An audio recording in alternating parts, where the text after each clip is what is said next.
Subscribe করবেন। সরকারের বিরোধী মতের প্রতি শ্রদ্ধাশীল নয় জানালেন মির্জা ফখরুল।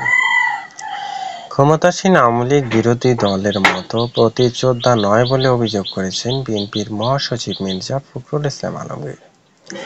তিনি বলেন, জনগণের ভোটে নির্বাচিত নয় বলেই আওয়ামী লীগ সরকারের বিরোধী দলের মতের প্রতি শ্রদ্ধাশীল নয়। রোববার এক বিবৃতিতে এমন তথ্য তুলে ধরেন বিএনপির এই মহাসচিব। মৌলভীবাজার জেলার বিএনপির এর বিভিন্ন অঙ্গ সংগঠনের 14 নেতা-কর্মী গ্রেপ্তারের নিন্দাও জানিয়েছেন এই কর্মী। এক বিবৃতিতে মহাসচিব বলেন, বিএনপির এর অঙ্গ সহযোগী ও সংগঠনের বিরোধী দলগুলোর নেতা-কর্মীদের অবৈধ গতিতে গ্রেপ্তার করে কাল্পনিক তৈরি করে মামলা দিয়েছেন এই সরকার বলে দাবি করেছেন বিএনপির এই নেতা।